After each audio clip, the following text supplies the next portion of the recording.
معذرت کے ساتھ اپنی گفتگو کا آغاز جانوروں سے کروں گا۔ آپ نے دیکھا ہوگا کہ کسی جنگل میں یا پہاڑی علاقے میں اگر کسی بندر پہ کوئی مشکل وقت آ جائے یا کوئی انسان بندر کو مار دے یا کوئی بندر جو ہے یہ مارگلا روڈ پہ کسی گاڑی کے نیچے آ جائے تو سارے بندر اکٹھے ہو جاتے ہیں۔ ایک کتا کسی گلی میں بھونکے تو تمام شہر کے کتے جو ہیں جن تک اس کتے کی آواز پہنچتی ہے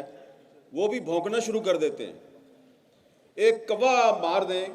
دیہاتی علاقوں میں کسان اگر ایک کوا مار دیں تو تمام کوے جو ہیں وہ کائیں کائیں کرتے ہوئے اس کسان کی جان کو عذاب میں ڈال دیتے ہیں۔ لیکن آپ دیکھیں کہ 2 مہینے سے فلسطینیوں کو مار پڑ رہی ہے، ان کو شہید کیا جا رہا ہے، ان کے ہزاروں بچے جو ہیں ان کو شہید کر دیا گیا ہے، تو ان تک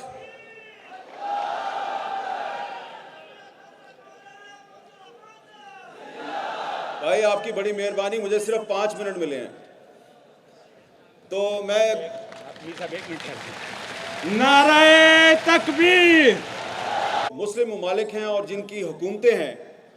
وہ آپ کو اس کی اجازت نہیں دے رہے۔ آپ ان کی مدد تو کرنا چاہ رہے ہیں لیکن وہ آپ کو اس کی مدد کرنے کی اجازت نہیں دے رہے۔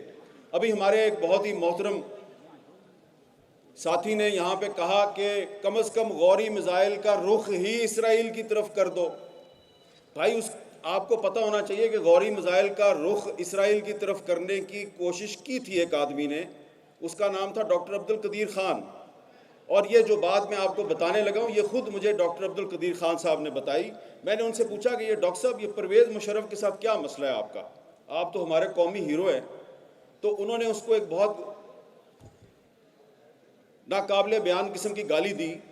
اور کہا کہ میں نے جب غوری میزائل کی رینج جو ہے وہ 5000 کلومیٹر کرنے کی کوشش شروع کی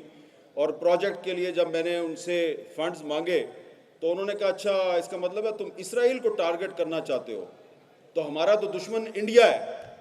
تو یہ 1500 یا زیادہ سے زیادہ 2000 کلومیٹر سے آگے تم نہیں جا سکتے۔ تو حضور بات تو کرنا بڑا آسان ہے کہ غوری میزائل کا رخ اسرائیل کی طرف کر دو، لیکن جس نے کرنے کی کوشش کی اس کو تو آپ نے عبرت کی مثال بنا دیا۔ یہ بات میں اس لیے کر رہا ہوں یہاں پہ کہ اس وقت بھی مولانا فضل الرحمان صاحب اور سراج الحق صاحب کو پتہ ہے کہ اس وقت بھی پاکستان میں وہ لوگ موجود ہیں کہ جو اوپر سے تو مذمت کر رہے ہیں اسرائیلی بمباری کی، لیکن اندر سے ان کا دل جو ہے وہ کہیں اور ہے۔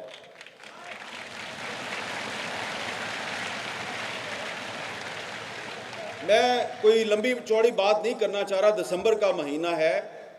اور دسمبر کا مہینہ اس لیے امپورٹنٹ ہے کہ دسمبر 1931 میں شاعر مشرق علامہ اقبال نے مسجد اقصیٰ کا دورہ کیا۔ مفتی اعظم فلسطین مفتی امین الحسین کی دعوت پر انہوں نے وہاں پہ خطاب کیا تھا مسجد اقصیٰ میں، اور پھر بار بار وہ ایک ہی بات کہتے رہے اپنے ساتھیوں کو، مسلم لیگ کے ساتھیوں کو بھی اور عالم اسلام کے حکمرانوں کو بھی یہ کہتے رہے کہ کبھی امریکہ اور برطانیہ پہ اعتماد نہ کرنا، اور خاص طور پہ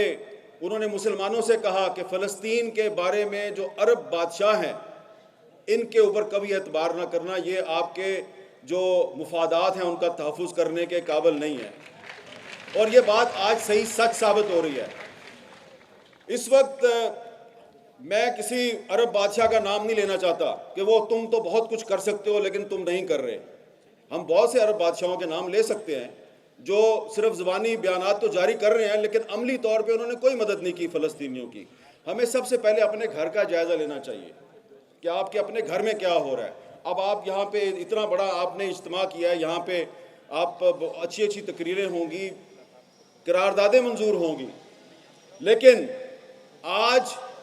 پاکستان کی جو اس وقت موجودہ حکومت ہے اس سے یہ پوچھنے کی ضرورت ہے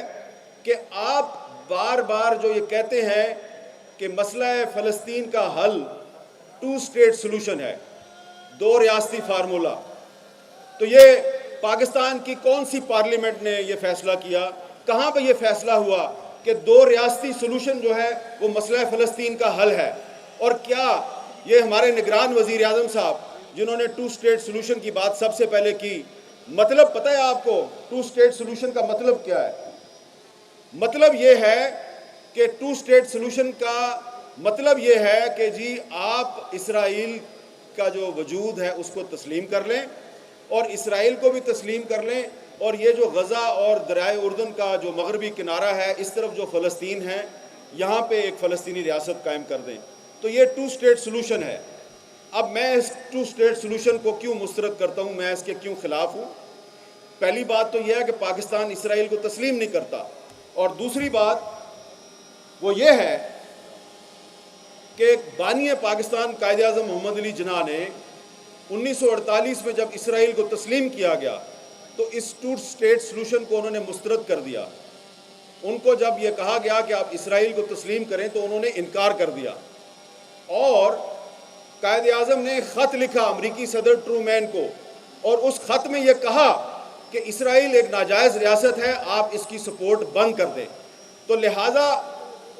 اگر آج پاکستان کی کوئی حکومت 2 اسٹیٹ سلوشن کو سپورٹ کرتی ہے یا کہتی ہے کہ مسئلہ فلسطین کا حل 2 اسٹیٹ سلوشن ہے، تو اس طرح وہ دراصل اسرائیل کو تسلیم کرنے کی بات کر رہی ہے، اور ہم اس کو تسلیم نہیں کرتے۔ ہم سمجھتے ہیں کہ اسرائیل دراصل فلسطین ہے اور پورے کا پورا فلسطین آزاد ہونا چاہیے۔ اب کہا جائے گا کہ یہ تو آپ اقوام متحدہ کی جو قراردادیں ہیں اس کی خلاف ورزی کر رہے ہیں، تو اقوام متحدہ کی ایک قرارداد تو کشمیر کے بارے میں بھی ہے، تو پھر آپ کو جو کشمیر کے بارے میں قرارداد ہے اس کا بھی احترام کرنا چاہیے۔ آپ کشمیر پہ قرارداد کا احترام نہیں کرتے، ہم اسرائیل اور فلسطین پہ اقوام متحدہ کی قرارداد کا احترام نہیں کرتے،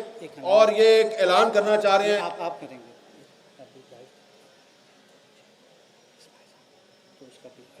ٹھیک 2 بجے، اور یہ بھی اس میں ایک پورا چیپٹر ہے کہ جو 2 اسٹیٹ سلوشن ہے یہ پاکستان کی پالیسی نہیں ہے۔ نگران وزیر اعظم 2 اسٹیٹ سلوشن کو تسلیم کر سکتا ہے، ہم نہیں کرتے۔ اور ابھی کچھ ہی دیر میں چند سیکنڈ کے بعد حماس کے رہنما اسماعیل ہانیہ صاحب جو ہیں وہ ویڈیو لنک پر آپ کے اس اجتماع سے خطاب کریں گے، اور ہم ان کو یقین دلاتے ہیں، تمام یہاں پہ جو موجود علماء کرام اور لیڈرشپ ہے، اور آپ کی طرف سے ہم ان کو یقین دلاتے ہیں کہ آپ ایک چٹان کی طرح اسرائیل کے سامنے کھڑے ہیں، اور ہم بھی آپ کے ساتھ کھڑے ہیں۔ اور اسماعیل ہانیہ صاحب جو ہیں وہ یقیناً بہت سے جو مسلم ممالک ہیں ان کی جو حکومتیں ہیں وہ ان کو پسند نہیں کرتی، لیکن تمام مسلم ممالک کے عوام جو ہیں وہ اسماعیل ہانیہ کو اپنا ہیرو سمجھتے ہیں، اور ہم آپ کے ساتھ ہیں۔ ہماری حکومتیں آپ کے ساتھ ہو نہ ہوں، لیکن ہم سب آپ کے ساتھ ہیں، اور اب کچھ ہی دیر میں اسماعیل ہانیہ صاحب جو ہیں وہ آپ کے سامنے جلوہ افروز ہوں گے۔ بہت بہت شکریہ۔